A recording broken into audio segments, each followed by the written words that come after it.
So today we're going to go through branding, marketing, and PR, which is the same thing I repeat every week. We're covering a class worth of information in a week. So there'll be some of this that we're referring to and, hopefully giving you a roadmap for where you can dig deeper. We are going to be setting up an assignment, an individual assignment, but it can relate to your group project today. So we'll talk about that. We're going to assign the pitch deck, and then we're going to leave a half-hour class time for the quiz, which can go later. So we have a quiz covering weeks 7 and 8 that'll be available until 9 p.m. So the I'll cover kind of the topics of what we're trying to cover with this class. And let me get my screen up here.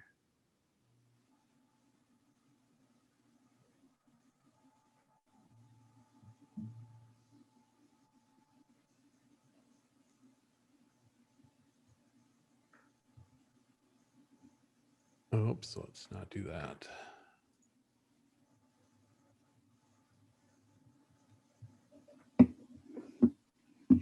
There we go.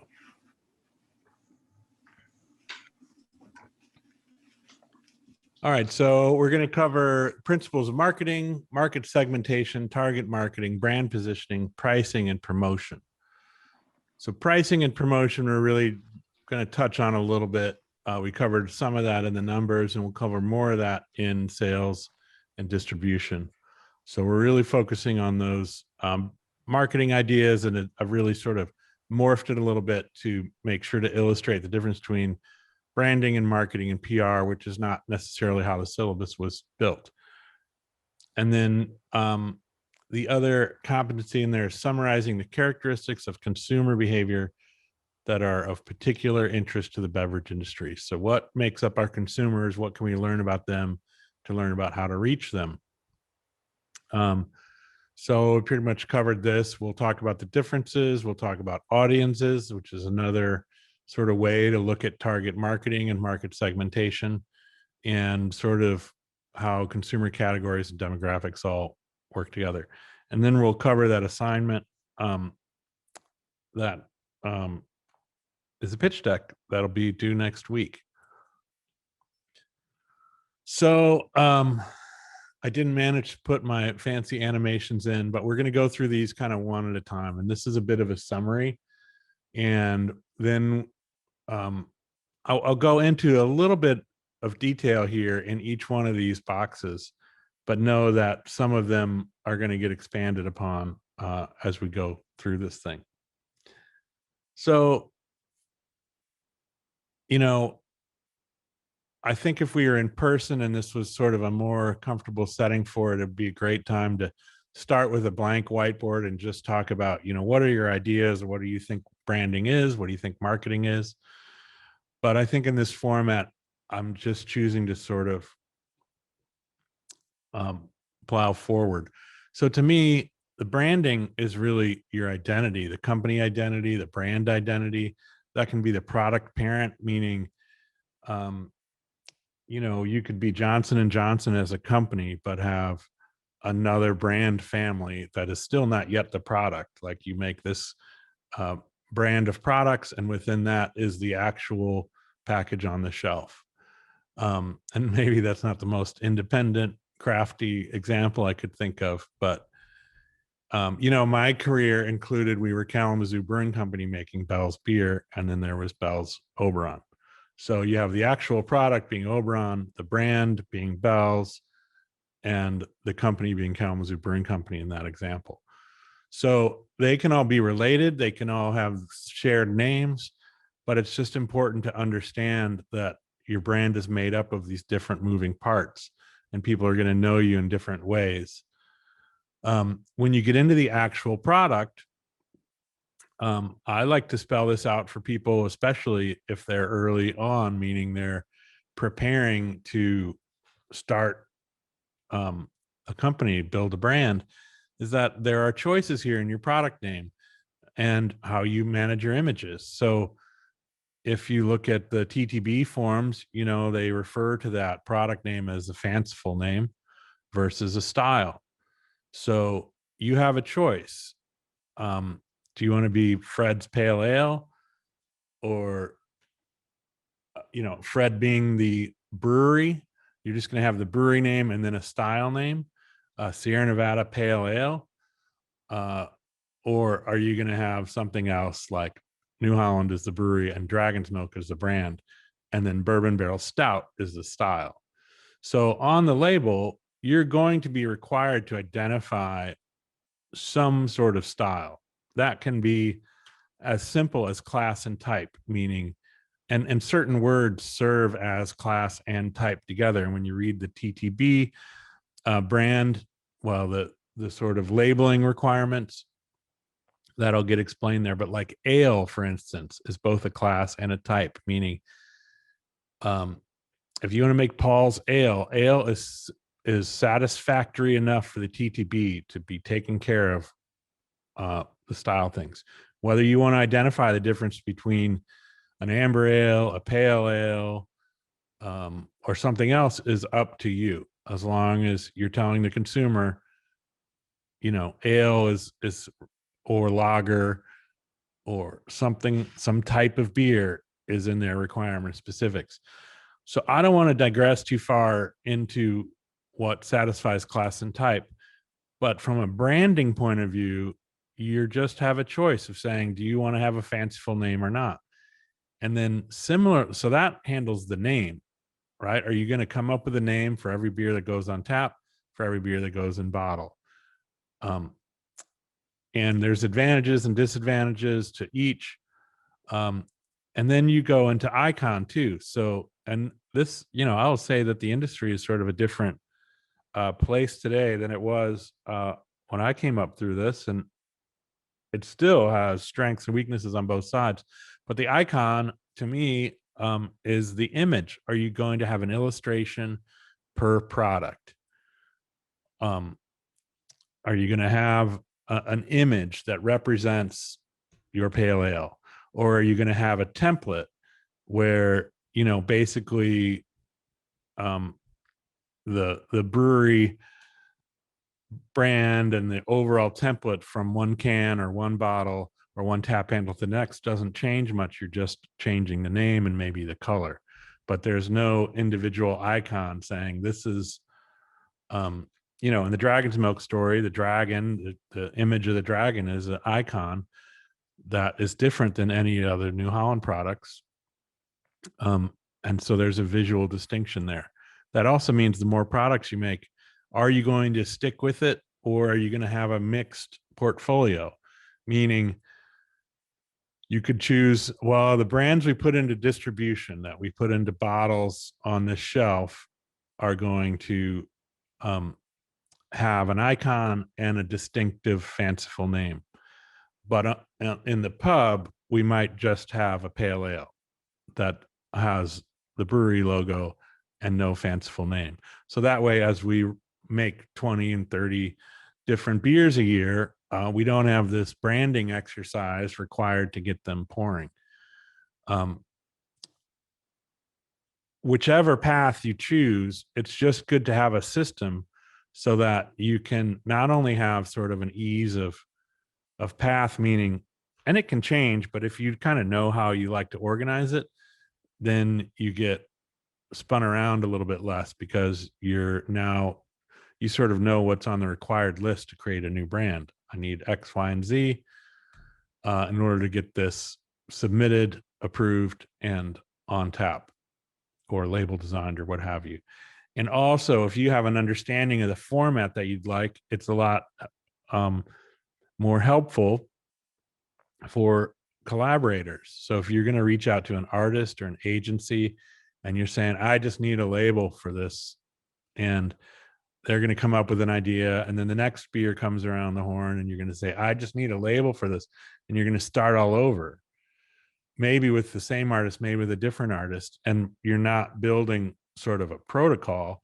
You can see that could start to be pretty randomized and make it really hard for somebody to come in and help if they don't know which are the elements that you want to continue as consistently there on every label and which of the ones change format, etc. So, um, one, I'm kind of getting into the details, but you can see how this brand identity, what you look like and who you are, your style, comes through all these decisions. So do you have a visual style? Is there a specific feel or era or style of illustration or specific artist or color schemes? um you know Kind of, it when you see it, sort of thing. But branding is the idea that as you continue to put things, if you're putting products out into the universe, they're including a visual representation of themselves. People are going to see them, feel them, read them. So are you thinking about the voice of your brand? And I haven't come up with a better word for that other than, it's partly the words, it's partly the overall context, but it's basically how people hear you, um, as an entity instead of an individual. And these things happen, these things develop, whether you are intentional about it or not, whether they're effective. And well, I should say, even there are people that aren't very intentional about this, but still very effective because they're naturals at it. So it's sort of like musicians in a way. You can be a gifted musician and not be academic about it, but that's because you have the natural ability to put these things, this performance and notes and sound together in a compelling way. Branding is similar. There are people who create a brand and they have no consistency and they drive people around them crazy, but they're very good at it. But eventually, for that to I almost said a phrase I really hate when people always talk about scale, but it is appropriate here that if you're going to scale, meaning if you're going to grow your team and have other people building your brand with you and on your behalf, understanding what the framework is and what your intentions are going to help others share that voice rather than just the founder, because it was their voice and nobody else can uh, say it. So then you need that person in order to really build the brand, if that makes sense. So being intentional about this, being thoughtful about it at the beginning, is going to help create a consistent feel and brand identity. You could think about this like restaurants. You kind of know when you go in somewhere and things just sort of make sense. Their interior design, their materials for their menu, what their staff is wearing, what music they're playing, all that goes together for this visual feel, or this visual context and overall ambiance feel that starts a relationship with you where you can kind of start to figure out their voice if they're consistent with when they start adding more messaging to it. Which brings us to messaging. So the bullet point I put here is just simply, why is this brand here? Why should people commit? It can be a number of different things, meaning you're not always saying why. In storytelling, there's that element of show me, don't tell me. You're not always stating your why blatantly as an explanation. Sometimes you're showing it in terms of, these are the things we're doing. This is what we're about, by being about those things. So this is, messaging kind of goes beyond your products and into your company approach and what you're about. And that can very much create a relevant connection between your products and your community and yourself and your employees. So messaging um, is a big part of branding. And I think that, I may be a little bit different than how some people analyze this, but a lot of people put brand messaging in marketing, because the marketing teams are often doing branding and marketing. And early on, the same people are doing sales as well. So the first thing to pull apart in a small company is that sales and marketing are different efforts. Um, Even if they're the same people, they're different hats. And then the next thing to pull apart for me is branding and marketing. So branding is about identity, and marketing is preparing to bring that and hand it back to sales in a way that it's bringing your brand to the people. It's expressing that brand identity.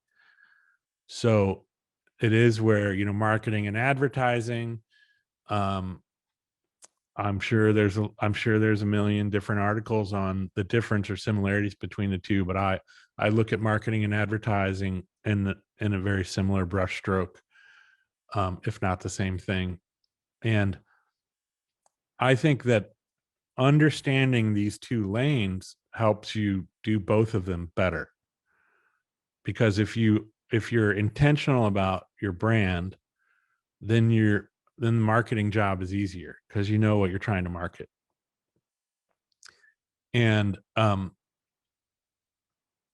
and if you're trying to create and manage your brand while you're marketing, you might be just trying to satisfy uh, a market need and not necessarily express your mission and vision.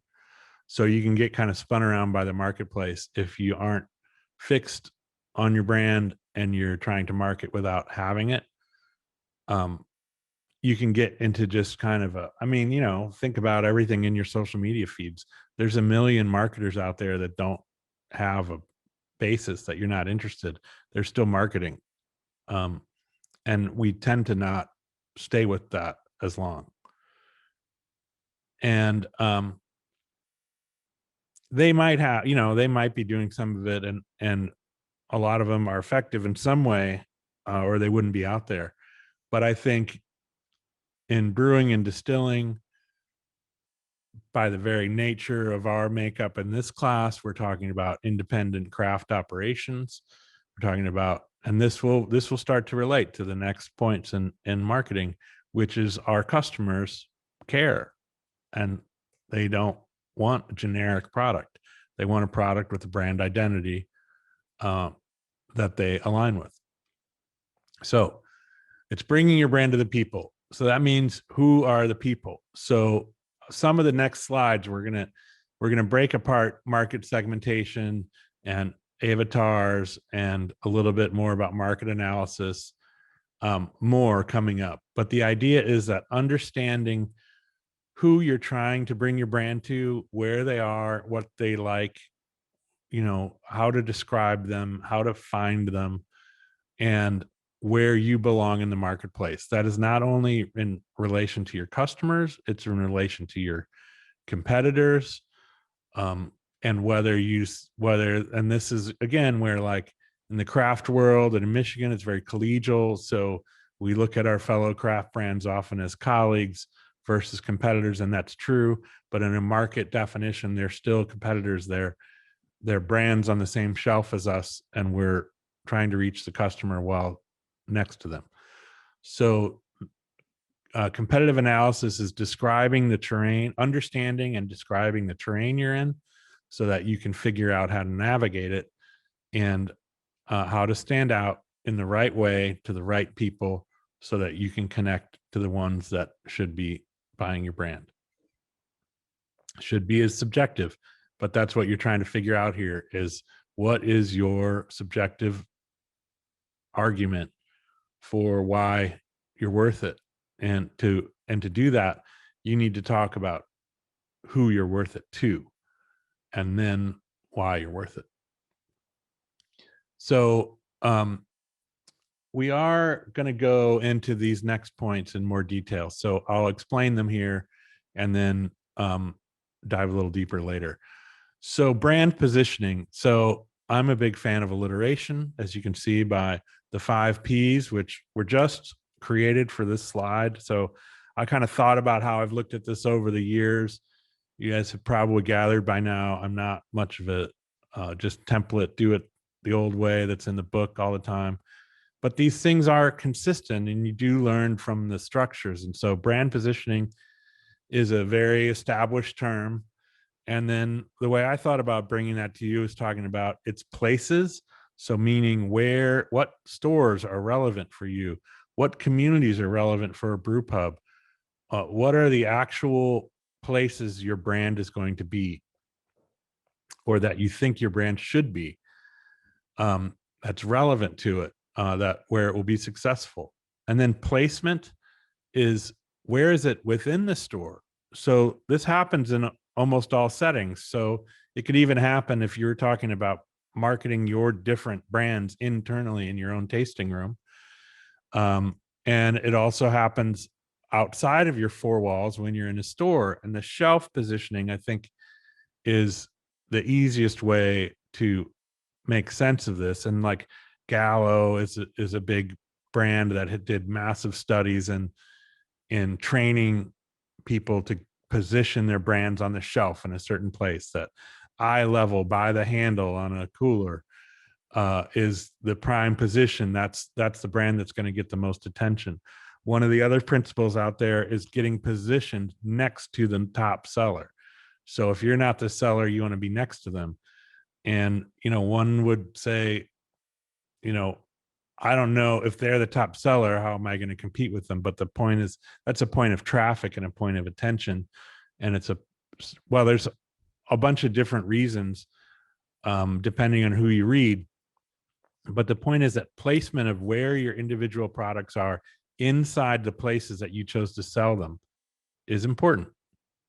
So for instance, if we're on the retail model, and if you have a $40 bottle of craft whiskey and you go to and you place it in the convenience store that has, nothing above Jim Beam price wise, that's not necessarily strategic place for your whiskey. And if you were in that store, like let's say you made it for another reason, because it was in your community and you're the first craft spirit in there, then you want to think about being next to the most similar price, highest volume product that you could be, that's visible in high traffic area. And again, I'm digressing and starting to go through all of this, some of which we'll get to later. But the point is that placement matters within the place. Is it displayed? Is it near the front counter? Or is it in the newcomer section on the bottom shelf in the back? That will change how your brand, we're not just leaning it is a sales, those are really sales and merchandising methods, because they're talking about movement. But here we're talking about it as it relates to your brand positioning and your marketing, because that's going to change the consumer's perception of who your brand is. Is it in the discount bin, or is it in a place of status? And is it in a place of high value for the retailer, which is what high volume spots are?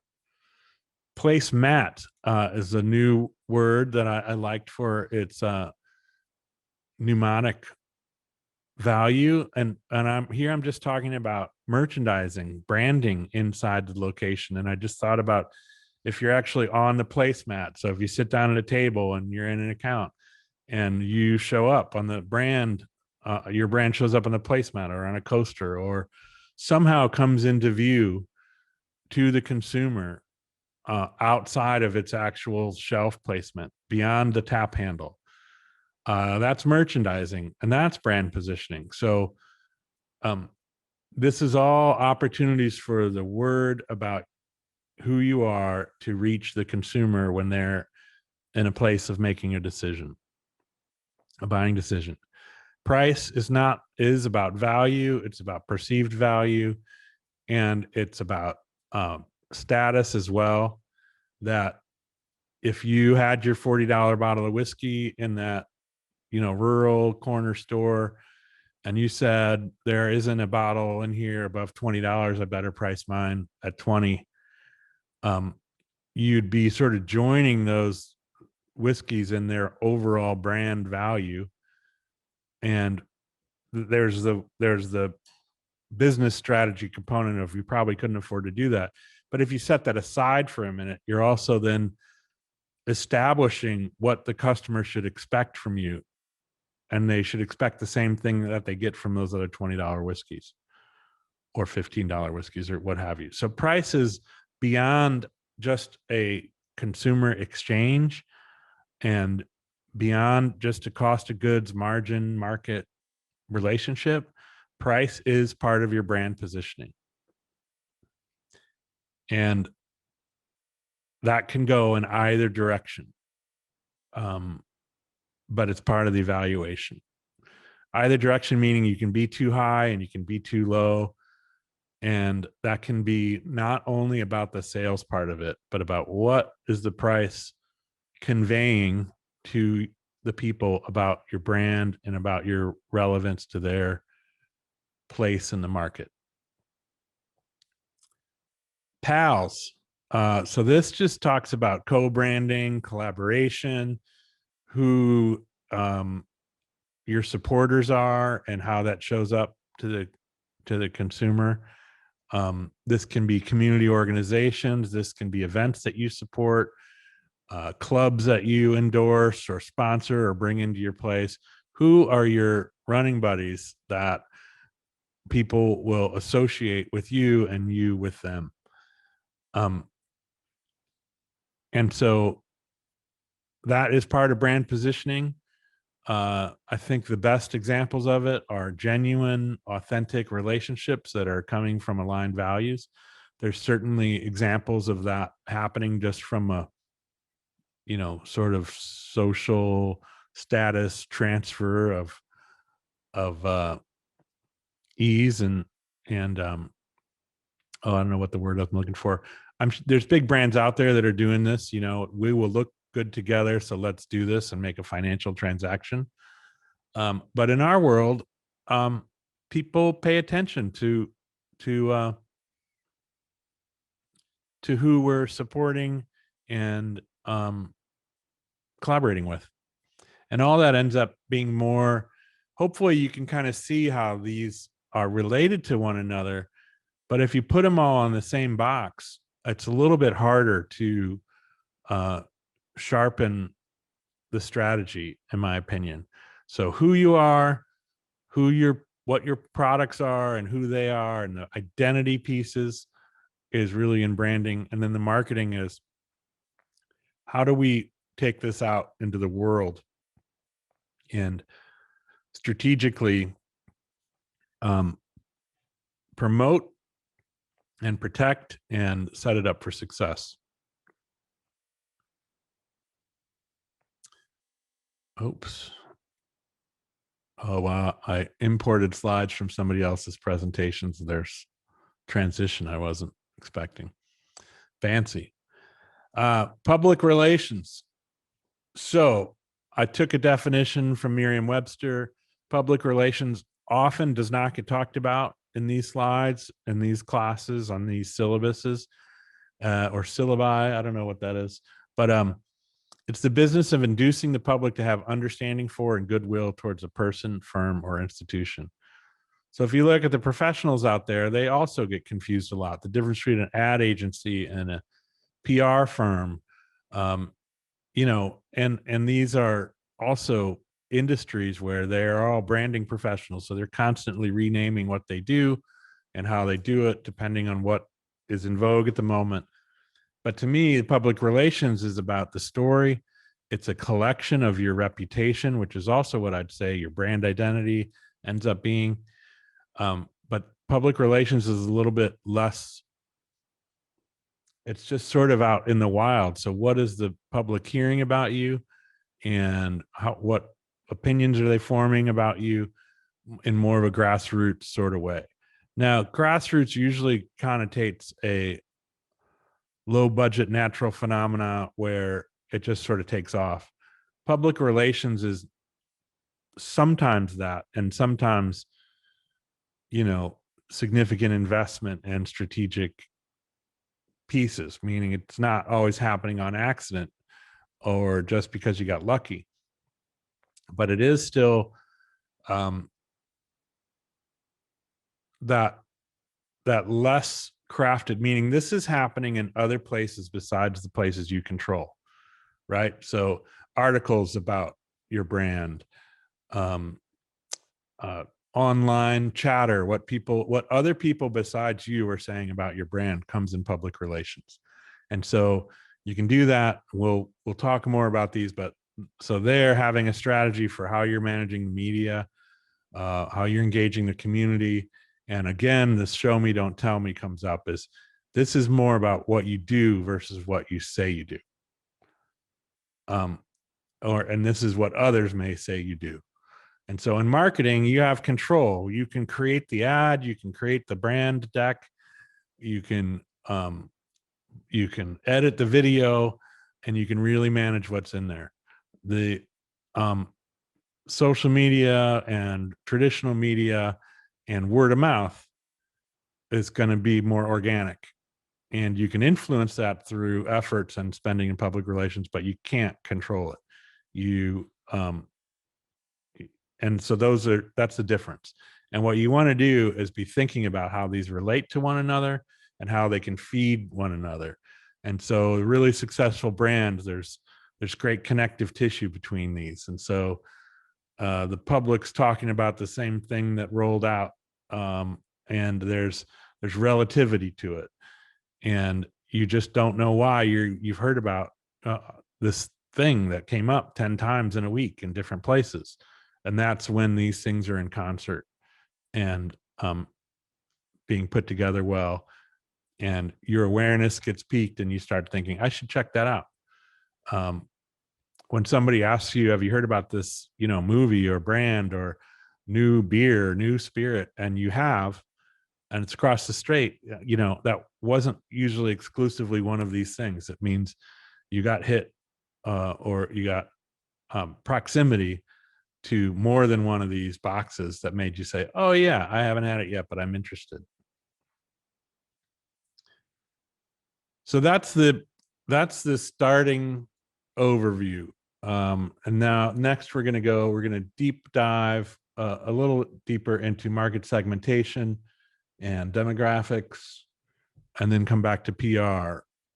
So any questions first on this summary?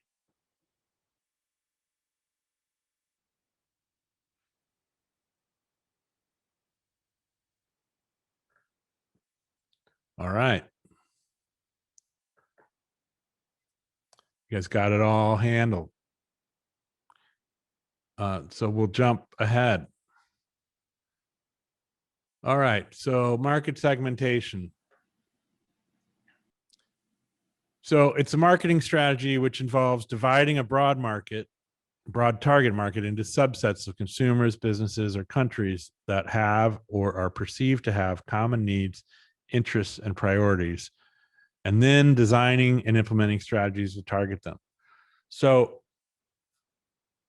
by the nature of what we're doing, we are in a segment of the market that, as we learned historically, at some point barely or didn't exist. Because now we're relatively known, but like craft beer, craft spirits, alcohol in general, we're already a subset of beverage. And then we're a subset of beer overall. And at one point, we were probably 1% to 2% of the marketplace. So understanding that, this is sort of summarized that we're not for everybody. There's going to be a portion of the marketplace that's really interested in us, or portions, segments, but there are others that aren't. And I think, for alcoholic beverage, this is already clear to us, but it's still important to keep thinking about this because it'll help you be more efficient, and it'll help you balance the idea of finding the people that are already likely to be interested in you and converting someone who isn't familiar with what you do at all. Those are two different efforts, and successful brand is going to be doing both, but sort of concentrating their efforts at the right things in the right places at the right times. So the way, and again, I think I've expressed this already. I didn't come up through the business with a background in in pie graphs and this terminology. I came up as somebody trying to figure out how to make it through the microbrewing marketplace. And you know, what I learned, I used to call it the 80-20 rule, which is just we were at maybe 4% of the market or something, and it was difficult. And yet, and especially if I ran into big accounts that or distributors where it was just hard to get their attention, um I would say, well, okay, if the reality is 80% of the marketplace may not care about us at all, and 20% might. So we're only selling to 4. So there's 16% of the people I haven't found yet. So to me at the time, instead of trying to convert the 80%, I just turned it more into a hunt of, I got to find where I haven't found yet. Where are those people that have an aptitude to care? And also, if my brand wasn't selling all the 4% of the marketplace, then I had room to grow there. And when I looked at that, I also started seeing that's still a lot of people. So seeing an event that was all mass produced brands and a closed door to us, or a sports bar, got less frustrating if I could just say, well, that's a segment of the market that I haven't reached yet. And I'm going to, right now, in my particular timeline here, I need to work on other segments that have a higher potential of making my time and effort worthwhile and turning into a successful support of the brand. Now, the second part of that was coaching to not rule anybody out, that you'd always have some anomaly, some individual who said, well, yeah, I have a sports bar, but I want it to be a craft sports bar. Or I want the local beer, I want the local spirit, whatever it is. So there's always this balance of, and that's what I was speaking to in terms of balancing your opportunities to set yourself up for success and to have this smooth, um, mutually beneficial and supportive relationship with your consumers, and then also still be inviting and encouraging for people to change. And that's how we've gone from those low percentages to, I haven't checked on what I don't think the numbers are out for 2020, but there are major metro cities that are in the mid 20%, and probably more, for craft beer in the total market. And then I think the average for the country is probably 14, 15. That's a massive shift in 20 years. So we did bring people in, but we also found the people that were waiting and ready. Hey, Fred. Yes. Question. Talking about all the marketing and the placement and stuff like that. Correct me if I'm wrong. I guess all this comes at a price. I think, as I talked to some people in the grocery store, where your placement is as far as on the shelves in the place, where people are gonna see it. How I know the ones that don't. If you're on the bottom shelf off to the left, or are you going to be at eye level? I mean, is it? Maybe I'm going off on a wrong tangent here or something, but I don't. Well, I think that when we get into sales and distribution, that may come back up, or if it doesn't to your satisfaction, hit me again. But the point here is to recognize its value in marketing, and that a lot of times the price is simply thoughtfulness and asking and thinking about it at the right time. There are rules in place that prevent this in alcohol, that prevent retailers from charging slotting fees, which they do with other products like soda and chips, etc. In most states, I don't know about all, but in most states that's illegal. That's a tied house regulation for alcohol. So it doesn't mean that they don't give preferential treatment to big brands and that there isn't some support that's and trade-off that's making that happen. But the price right now, we're just talking about if you don't know, it won't happen on accident.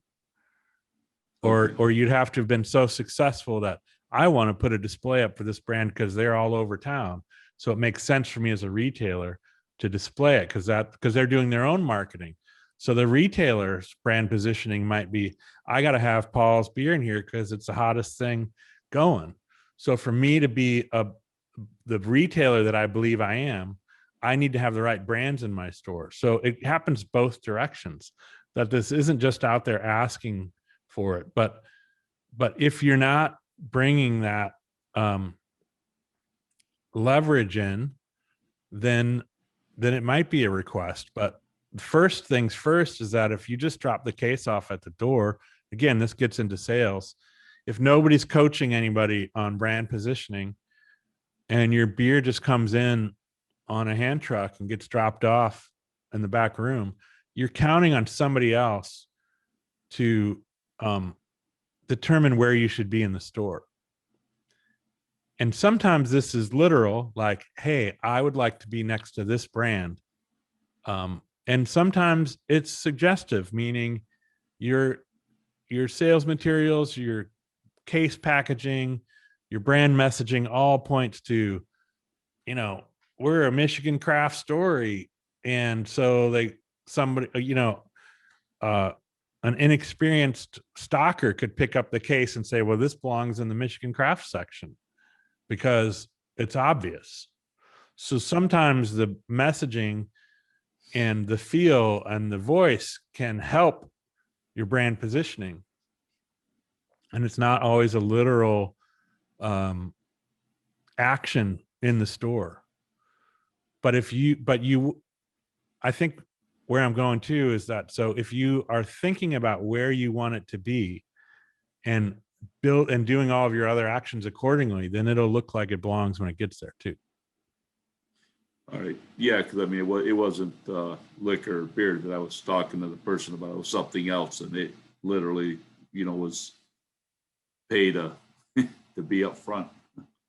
Yeah, and in that industry, so then when it came down to figuring out how you're going to do this, you'd have to be talking about, does paying those fees fit with your brand identity and your overall integrity, and is that an accepted practice? And if it is, then you're talking about budgeting. Yeah, but in the liquor and the beer, that's not allowed. Right. Okay. Well, thanks. Specifically, fee-based slotting isn't allowed. But you're still talking about, what I didn't really get into this week that isn't in this outline is budgeting this and spending. We're kind of looking at the bigger picture. So even still, if you're going to try to reach your market, and there's always a price, whether it's your time, whether it's the money you put into your packaging, but also then there's advertising, which is, what am I going to spend on the actual pieces? Am I going to buy radio ads? Am I going to buy social media ads? Am I going to buy billboards? That implementation that's next after this analysis is going to be more effective if you're doing it in the right places with the right placement, and aligning well. Does that help? So my shelf example is only one example, because placement also relates to, like, if you were going to do magazine ads, which magazines, and what size ad. And that's not all just, what does it cost? And I'll do the one I can afford. It should be, which magazine do we fit with the most for our current goals for this marketing effort? And what does it say about my brand to be in that magazine? And next to what other brands are in the magazine? Who am I next to on that shelf? And, sometimes that is a payment or not. Sometimes it's just a request. But I'm sure there are people out there saying, I either don't want to be in a magazine with this other brand, or I do want to be in a magazine with this other brand. I want to be before them or after them. And that's not my style, is to microanalyze it to that degree. But I do like the steps right before it, which is, yes, I want to be with this, uh, magazine, festival, uh, town, nonprofit, choosing who you support that puts your logo up is all part of places and placement and positioning. And even if you're, this brings up a side topic that's not really covered in here, is that if supporting nonprofit organizations and community investment and philanthropy is part of your overall mission and vision, and it is for so many breweries because they're community places and they do that, it still often lives in some sort of straddle between marketing and sort of ownership, vision, interests, because the spending, any logo placement in their events and stuff, any samples, it's usually the sales team or the marketing team or the event team. And that spending and that thoughtfulness about how, it gets tricky, because you can start to feel like, well, I'm not trying to take advantage of them. I'm just trying to do good. Um, and that is a great way to be, but there's still thoughtfulness there that's going to end up being part of your reputation and your story and your brand identity. And unless you're gonna come, be in secrecy, um, which would be, another part of your brand identity when somebody found out, because it's probably not going to stay in secrecy.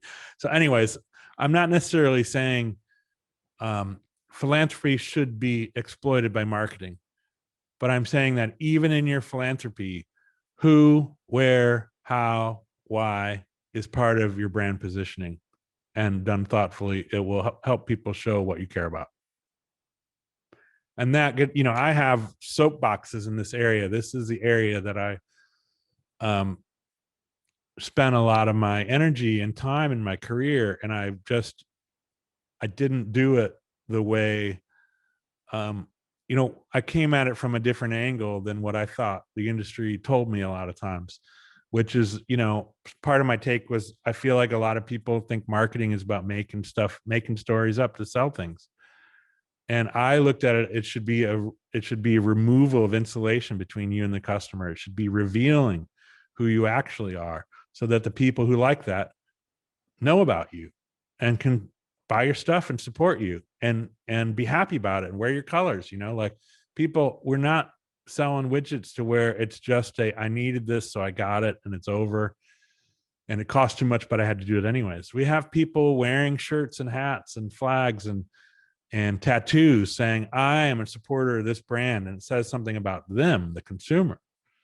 So our brands are actually helping people identify themselves to the world. That's personal. And so we got to be, authentic and honest, and marketing is, and branding is how we do that.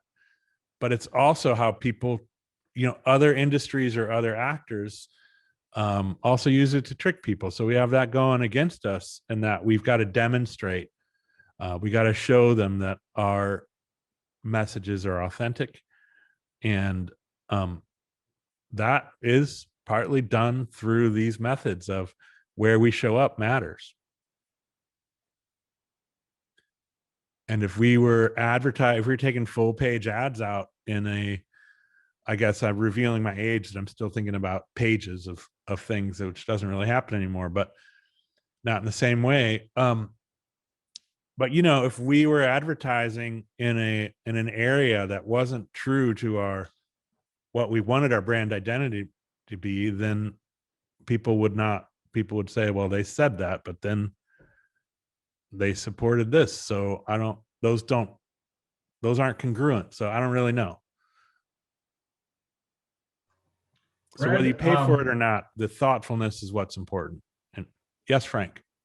you know, what I'm thinking about, like I'm really interested in hot rods, you know, especially you know, chopped and lowered type things. I mean, I think that, you know, there's a lot of clubs like that, but you know, if I was going to be selling beer, because I'm interested in that, and I don't own one or have never done that work, I just really like this particular style. You know, I'm gonna go after a club like that because I really, you know, I really like that sort of thing. So I'm establishing a relationship with the entire club, you know, based on what their interest is, and especially something like that. I mean, people put buku bucks and time and effort. I mean, you know, thousands and thousands of hours into a, you know, into a custom car. And you know, I mean, somehow if I could, um, you know, make a connection and establish some sort of a relationship with that club, then I'm going to sell more beer.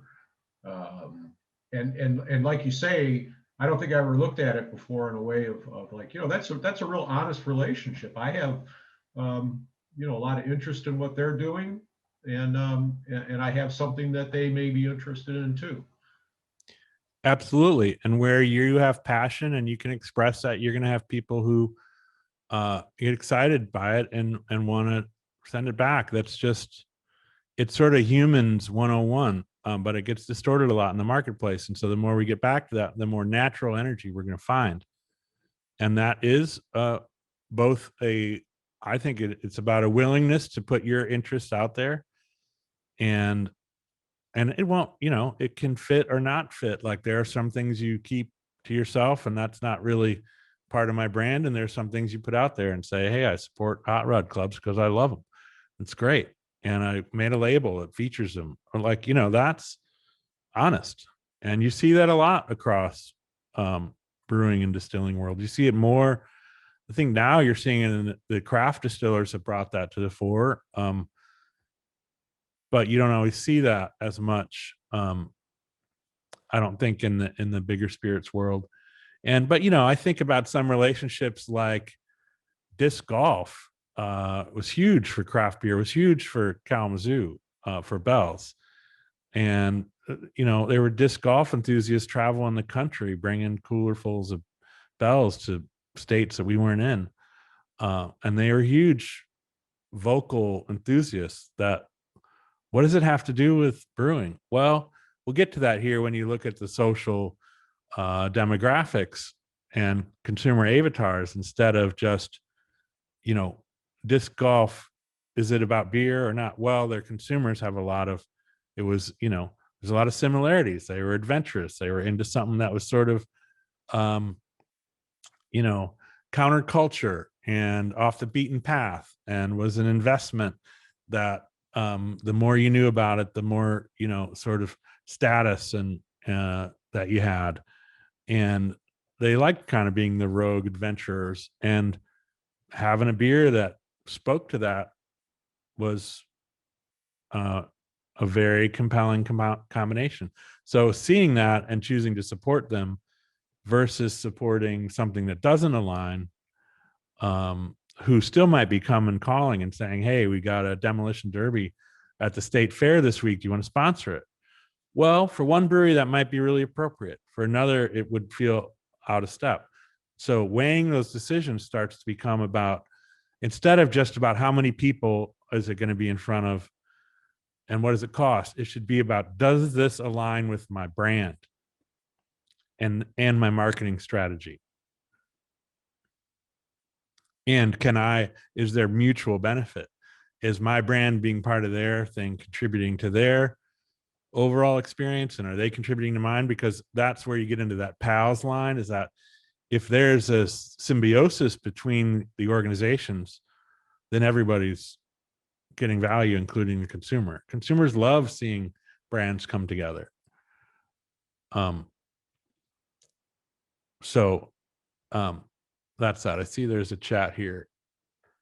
Yeah, Edwin's just adding ads in club magazines, sponsor events, etc. Yep. So that's an example of brand positioning. And it doesn't mean that you have to brand position in the highest target for craft beer or craft spirits. Your brand positioning in relevance to you and your brand.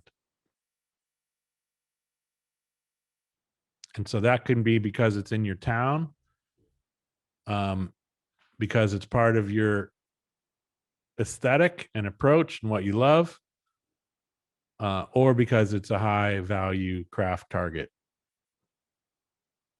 Like if there's a craft beer bar in your town that has all the up and comers, you should be looking to be there, have a relationship there, as well as these other places that might be unique to you. So it's not all or nothing. All right. So I'm going to do this. Let me know if this shows up right. You have the slide versus presenter view. Okay, good. All right. So we'll jump back into segmentation. And so this is the sort of thing that I used to sort of push back against when people would come in and ask me what our target demographic was, because partly I'm an optimist and a beer evangelist, and so I would want to say everyone. I'm not ruling anybody out. And what I loved about that era was, you know, we were in the early days of seeing different ages and different economic statuses come together in the craft bars and the microbreweries. So it was very exciting to see, you know, retired next to attorney, next to student, next to hippie, next to whoever. So I didn't want to rule anybody out, but that was also sort of a young version of idealism that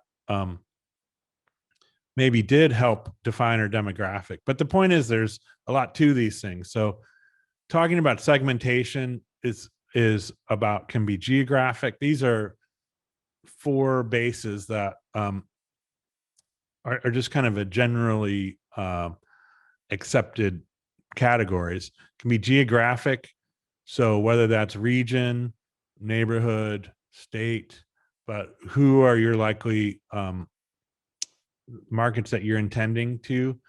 Demographic, age, gender, occupation, socioeconomics.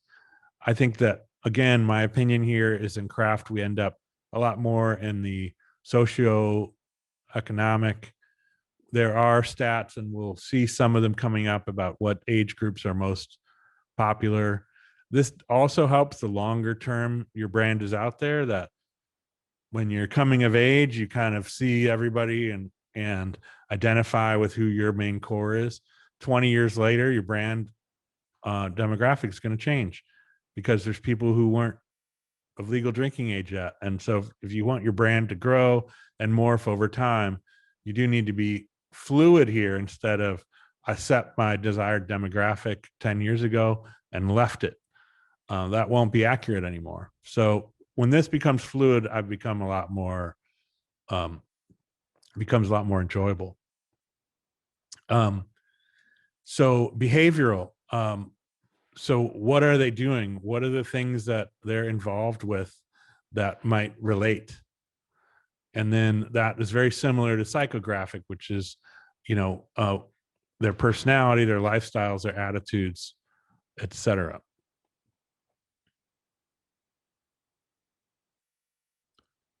So this is just giving a little bit more information based on those slides, and talking about, you know, who they are, where they come from, what they like to do, and their overall attitude. Again, is what we were just talking about. And that's where an owner's or visionary's personal interests may really be a connection, not only because this mutual admiration of, hey, did you know the brewery owner has hot rods? But also because you speak their language. So there's part of that you understand that consumer. So you know what they like, you know how they like to be talked to, you know where they go, where they hang out. So that is a customer group that you have particular expertise in, which makes you a great candidate to be able to bring them a new product. Whereas someone that doesn't know them is going to may try, and they say it just doesn't reach them because the voice isn't right, or the timing isn't right, or the place isn't right. And they may not have an opinion. They just may not even hear it. Not being a member of that group, if I set out to try to create a product that made waves in that particular consumer group, I'd be at a distinct disadvantage to Frank, who already has this understanding. So the latest thing, so on the left here, you have stats from Nielsen that are a little bit dated, a couple years, but they're talking about the craft beer drinker, and you can get this from a number of different places. This was available, and I'm sure it's changed to some degree. I question these gender numbers a little bit, but regardless, without necessarily depending on this data, you're just talking about this broader sense of who and what, what does this person look like? Now, a more modern current version of this is people are talking about customer or consumer avatars. And so I'm not fully versed in this and probably won't be. So I pulled this from digitalmarketer.com. I'll probably be getting emails for the next 20 years. But this is an example. And so there's lots of different versions of this, but they're in terms of different coaches and different systems that help you build this, but you can also do it on your own. The general idea is that this is a little bit softer, more organic way to describe a target consumer.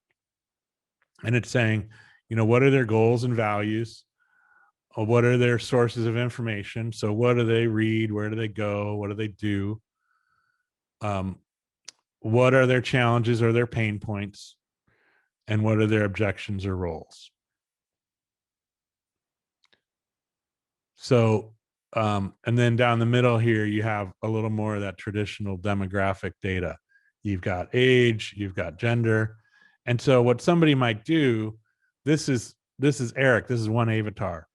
And they, in a marketing plan, there might be 4 of these describing different customers that make up their core customer base. And it's not excluding anybody that doesn't fit into one of these profiles, but it's saying these are customers who are really likely to sort of become fans, either at first introduction to our product because, oh yeah, man, I just heard about this brand and they're everything I love. I just had never seen them before.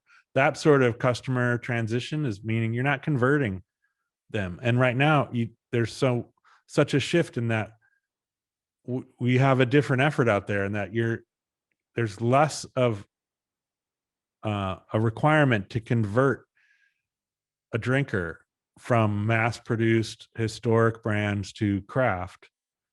And there's more of an effort to say, if you like craft, would you try me? The percentage of that have changed over the years. And so, but it's never 100% and 0. So, and also if your marketing plan was just, I'm going after the craft drinker, that's not very distinctive. So this sort of exercise will help you figure out how your consumers might have layers of differences that, 1, makes them likely to buy craft, and 2, makes them likely to buy you. And so this exercise of having, 4 different customer avatars will help you start to see the themes of maybe where there would be some things to go, some places to go. And this is also, this particular company was talking about, surveying existing customers to find out where you're strong right now. And I think, and that's sort of in that, like, consumer group sort of approach. which there are positives and negatives too. But certainly, if you're either an existing business or you are working on it and you have a following, you have people that are supporting you, it is an interesting exercise to either survey them or think of specific people that you know are big supporters, and ask them some questions, and sort of imagine them when you create an avatar, instead of just trying to intellectualize the whole thing. Who makes up your supporters in your mind? And then this will transfer well both to strategy, to brand identity and brand positioning, and it'll transfer well to bringing in others. So if you hire somebody to do label design, interior design, social media, and you could say, listen, this is what I've done so far to try to describe 4 typical customers that would be likely to enjoy what I'm doing, then they are on step 3 or 4 instead of blank page, in terms of bringing you something that you're going to like. Because you're not only telling them which consumers will like you, you're telling them which consumers you're hoping to see and you're hoping to reach. So you're telling them a lot about your own preferences as a brand creator as well. So that will align collaborators and help you know where to go. So market segmentation. This is, this is information that's out there in different places and can be organized in different ways. And you don't have to have one approach that fits all market segments. So if you have a specific product, or if this also gets a little dicey. There's places where this can feel smart and respectful and wise in terms of knowing where you're going and why, and doing your homework. And then if you're wholly adapting strategy for entirely different markets and it's just topical, then that starts to feel like, you're just telling me what I want to hear. So I think the best way to do this is let this help you determine where you can be, and sort of vet some of your efforts. So reading through this type of information often would help me just kind of pick up on something that I hadn't thought about. Maybe pick up on an area of the market that we weren't focusing on that actually deserved more focus and more attention, etc. So, like, for instance, if you look at mobile trends of craft beer consumers, that's really not a segment, but it's sort of a trend craft beer consumers are a segment, but you're not dividing up the craft beer market like these top 2 slides are. But in this one, if you're looking at mobile trends within the craft segment, 34% like brands more when they use social media. I'm not even sure how to analyze that, other than I believe this graphic is intended to get me to think that means I should be using social media. I'm immediately curious about the other 66% that are either indifferent or don't want to be marketed to on social media. So, but these things are sort of, I'm not necessarily promoting the data in here. I'm describing how markets can be analyzed, bring information forward, and influence your strategy, both in identity and positioning and marketing strategy. So depending on where you're going, what the makeup of your community is, whether that's a state or a region or a city, looking around and trying to get some information about, what data do you have on your given, and especially if you're deciding on where to go, this could be really important information. that if you compared two towns and you got some data on restaurant spending on different and on who lived there and how much they spent in restaurants, how many days a week they went out, that could really make a difference on, well, I really liked this location in this town, and then I realized there's no 30-year-olds and nobody goes out. So that could be challenging, just off the cuff. If you were comparing two sites and, you know, you were literally maybe considering both as potential versus, you know, it's my hometown, I'm going here no matter what. Now I got to figure out how to sell to it, is one approach. Other people are saying, where should I open a brew pub? And then this data is really compelling for that.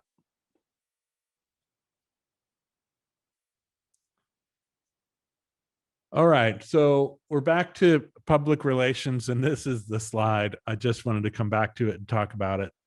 And that, you know, I wanted to talk more about media management, engaging the community in the show me, don't tell me. And so to me, this is about having some consistent strategy in terms of those things we talked about with brand identity. This sort of skips the marketing. This is like an alternative to marketing in a way, but it's accomplishing some of the same things. And that, I think, having really working on your language and your feel and your look, and that language is not just in printed pieces, but are you preparing it in a way so that you talk about it in a similar way all the time? Are you honing your, you know, do you have 3 or 4 talking points that are just in you, and do other people hear them? So, you know, there could be a whole class on this, but the point is, you don't get a preparation. You don't usually get an opportunity to prepare for a media opportunity. And even if you did, it's going to be short. Meaning, if you're at an event and somebody asks you questions about what you're doing, that's the opportunity. And I want to encourage people to think about that. This is sort of the litmus test of how authentic and natural it is. And of course, this gets distorted too with people paying publicists and making it appear that they're someone and they're not. But this, in its most organic, natural place, is where your story is getting out through natural avenues. And so what we can do is be prepared for that. So if somebody says, tell me what your distillery is all about, and you've got to think about it or refer to your notes, or you describe it differently this time than you did next time. And a little difference is natural, but if you're not sure what it is, then the community won't be either. And so thinking about, and again, you'll find my theme is that you're not just, first you're preparing yourself for, like, okay, mission and vision, right? What's our mission? Do I have, that's a nice composed paragraph, but can I say that in a sentence, in a conversation, at a fundraiser, you know, at a social event, in a bar, when somebody says, tell me about your brewery? We're all about this. Do you have that sentence? And do you have a couple of supporting versions? Do you know what the supporting points are? And these aren't technical terms, but this to me is about media management, is about having a positive, forward-looking explanation about who you are, why you do what you do, and what you're hoping for. Because if you have that, then when you engage the community, they're going to have a consistent understanding of who you are, and it feels natural and it feels positive. And then there's layers to this, that as you get more experience, another part of media management is being able to, it always feels weird to talk about this. It feels a little bit like, I don't know, you're describing this intangible, or it just always sounds more cold when you say it out loud. But to me, I just think about, the thing I was going to say was thinking about sound bites, that media, reporters, phone interviews, it's changed a little bit these days because a lot more people are recording. But even if you're presenting at a, you know, Chamber of Commerce luncheon and you get an opportunity to speak, people retain the short, familiar, consistent phrases. They don't retain the longer explanation. That's support, right? So having your in another group I'm working with where we're talking about storytelling as experiential learning, we're talking about the 5-minute story, the 5-minute moment, or sorry, 5-second moment. So like you want to be able to understand your brand yourself so well that there are these moments that people take away and they understand it. And so they remember 1 or 2 phrases out of a 10-minute conversation. So if you're talking to a reporter, you're not writing the story for them, but if you've worked on your brand identity to the point that you are familiar with it backwards and forwards, and you have some nice, short, easy to understand parts of your identity that come out when you talk, then those are likely going to make the page. And if it takes you 10 minutes to get to it, they've stopped taking notes. And it doesn't mean the long form conversation isn't valuable. That's where people understand whether they're going to believe that moment, right? So if you're in a half-hour conversation at a chamber event with somebody who's loving what they're hearing, the explanation, the longer form stuff is what helped build the relationship and the trust and their context of whether or not your brand was congruent with you and with what they heard and saw. But they're going to take what they're going to write down, what they're going to tell somebody else is going to be a sentence. And so we can prepare for that by getting better at how we talk about our brand. And that is also related to show me, don't tell me. Is that how you are and who you are? And also if you can talk about examples. So, if somebody who's done all their homework on demographics starts telling me about the relative median income and age of an area, I just don't get a feeling for what their restaurant's going to be. But if they can tell me what the experience is going to be like, this is where that narrative vision, this is where I wanted you sort of describing the future place as your vision. This is where that comes in, is that if I can picture it, if I can picture being there, I start to understand what it is. If you're telling me the stats about how many square feet and all that sort of stuff, it just doesn't, we as listeners, we don't take that in the same way. All right. So, I'm going to show you a pitch deck. I'm going to tell you about a pitch deck and I'm going to show you one. So this is the assignment. And it's, you have the week.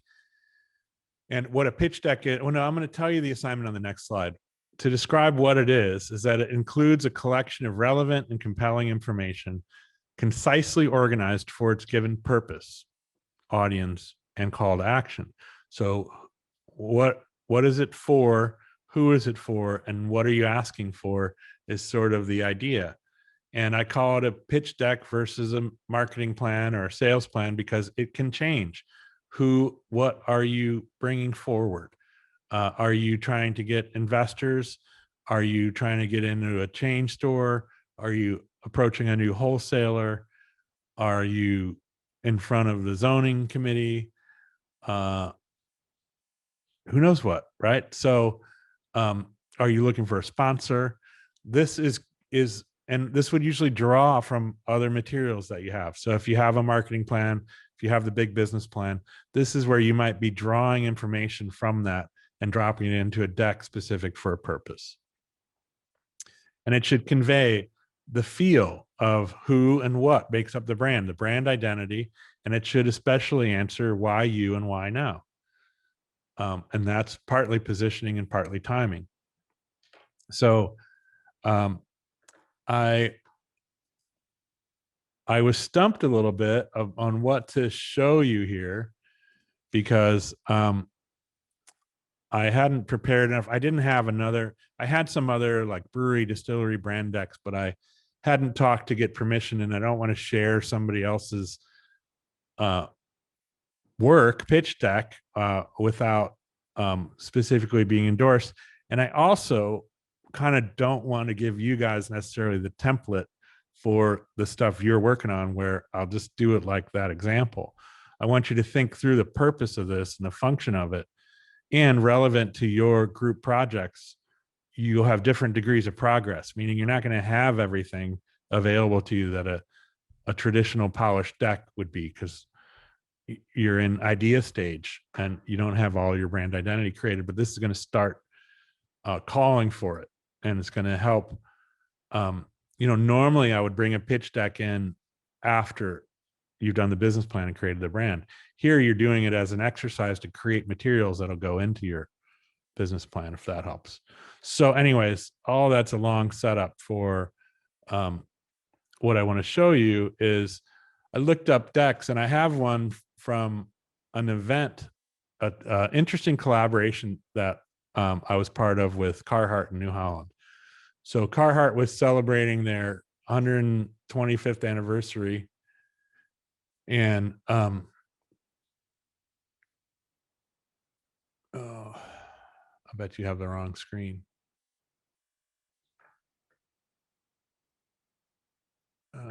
Hold on a second. Are you seeing the presenter view?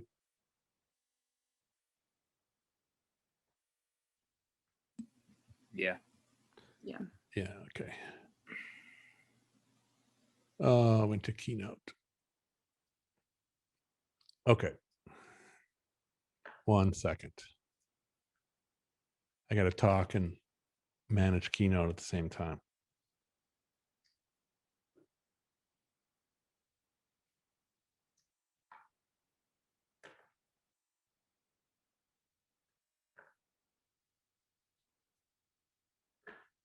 All right.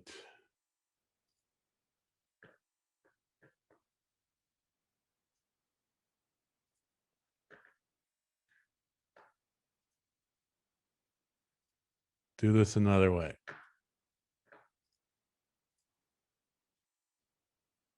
Now you got it? Okay, so Carhartt was looking to, they did a series of things for their 125th anniversary, a lot of collaborations, a lot of co-branding. And so we talk about, what I called pals, the co-branding, the collaboration, who you associate with. They reached out to us at New Holland, and they talked to several breweries, and through the communication, we came up with this idea to celebrate that anniversary with a beer that we created called the Carhartt Woodsman, that then we said could be more than just, what we wanted it. We talked through our company values and our brand identities together and said, we think this could be more than just slapping Carhartt label and 125th on a label of an existing beer. And we created this together instead and had this messaging.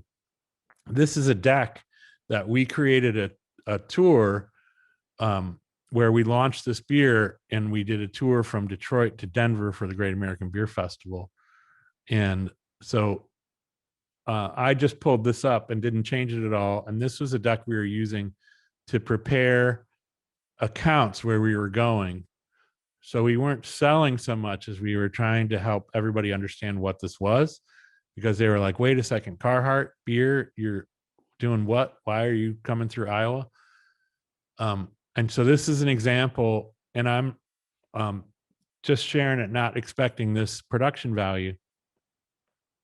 But hopefully, as you read through this, you can see that we're telling the story, we're expressing the feel of our brand identity and this particular product, which we wanted, and a deck might be accompanied with this sort of narration where you kind of talk through it, but we wanted something casual and comforting that would speak to both the craft brewer fan and sort of the blue collar Carhartt worker. They have slogans like outwork them all.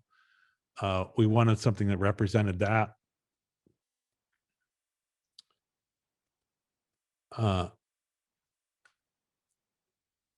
And then this is sort of getting into the call to action. Was we use this both to attract, to sort of prep places where we were coming through for an event. So if they weren't booked already, we were kind of saying, here's what we need. Here's what this is about. So there's requirements here. We were bringing a film crew. So this is a little bit of that preparation and disclosure. And then this is a tour poster in 2 parts just to fit on the slides. And so this isn't a typical brand deck, but that's kind of what I liked about showing it here in this class, is that hopefully it still explains what I mean and what you're going to create. And then there was context. That email doesn't work anymore. So that was an example. I'm going to go back to the other deal here.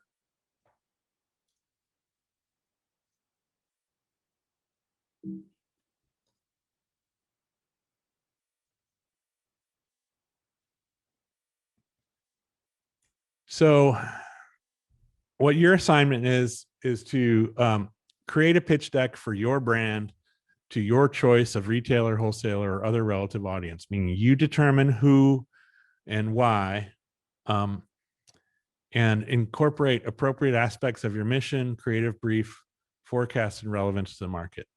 I'm going to pull off forecast because you haven't learned that yet. So don't worry about forecast. You're just talking about the who and the why and some sort of call to action, which you can determine, right? So who are you talking to and what are you hoping? What would success look like if they said yes? What is it that you're hoping for? Now, this is an individual assignment, so you can do it however you'd like, but I think it's a nice building block for the business plan. So talking to your partner and either each of you doing a deck on the same thing so you can compare notes and merge them into one great one for your business plan, or saying, how about you do the product and I'll do the tasting room or whatever. You could delegate and have 2 elements that you can then polish in your business plan if you need them. But so you're picturing that you're bringing this to somebody.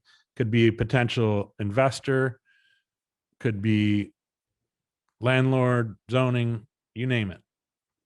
But it should include, here's the loose, the format is open to your creativity, but I'm looking for it to be in a PDF in its end stage. And it should include your brand identity as a company, brand information and specifics for at least one product, some consumer and marketing information regarding target audience and relevance, and whether the format out of what was in the rest of this, how you do that in demographics or avatar or whatever is your choice. But positioning, where does it belong in the market and how is that expressed? So what are the elements of your work, your product, your brand? What are the elements that make it belong there, and where is there? So you kind of got to describe the positioning and then describe the relevance. And the Carhartt deck, being an event deck, didn't include all of this. I would say as an example, it didn't hit all these marks. We didn't include customer demographics in there. We sort of expressed it visually, but that was a different type of deck. And I'm looking for a little more in this. I just wanted to express that this list of what to include in this assignment has a little different requirement than the Carhartt Woodsman deck. So that's the assignment. And then I'll just cover what's ahead here quickly. So we've got quiz 3 today. We've unfortunately, there was no other way, the way the semester worked out. So we got a quiz next week and the following week as well. So working the numbers and branding will be next week. And then sales and distribution and hospitality will be at the end of the hospitality class, but I'll take it easy on you. And then that gives us 2 weeks to review business plans, review final, present business plans, and not have quizzes in those weeks. So it's 7:31, but I've got time. If you do, if there's questions or comments before going to take the quiz.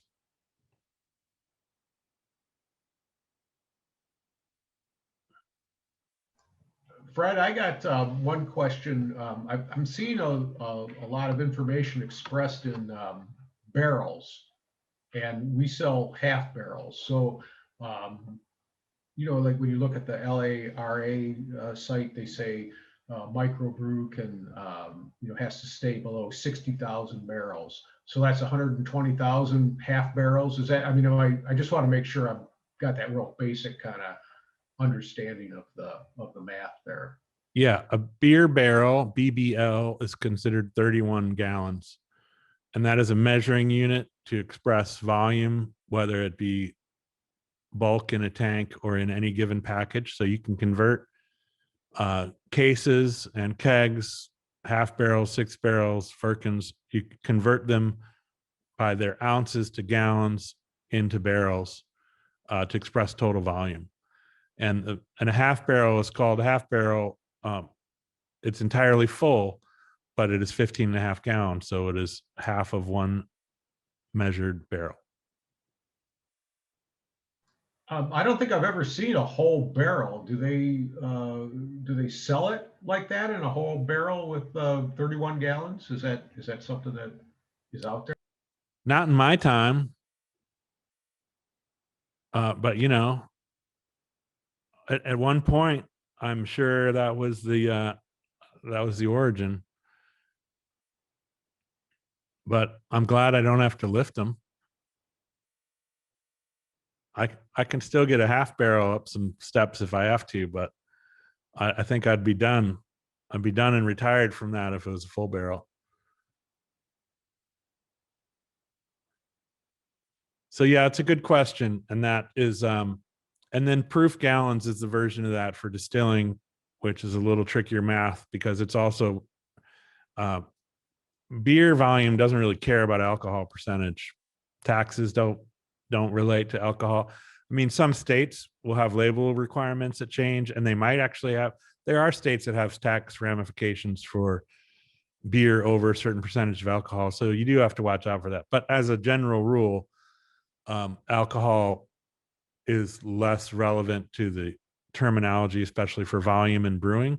So a barrel is a barrel. In spirits, they convert to proof gallons. So you're not only converting cases and bottles to gallons, but you're converting it as if it were 100 proof. So that, and there's a wider range in some regards. So you have spirits that might be 26, 26 proof, and 80 proof and 125 proof. So those are not all equal according to the government. So over time that they have a way to make that equivalent.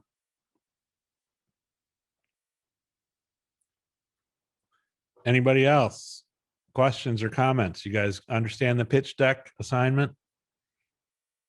So you're each going to upload a PDF with your name and your individual product, and it's different than your partners, but they can be related to the same business. You're expecting this to be multiple pages, like kind of like you just said, several slides or something like that. Yeah, I don't have a length requirement as long as it takes, it can be short and sweet if it gets it done. So I don't have a length requirement. You're creating the target of the who and the what. And so however much information you think you need to convey to be compelling and get that idea across. So, I'm not ruling out a single page, but I just want you to go through the process of deciding what presentation would suit your purpose. Okay. My 6th grade teacher, Mr. Garland, would, if we asked that question, would say, how long do a person's legs need to be to reach the ground?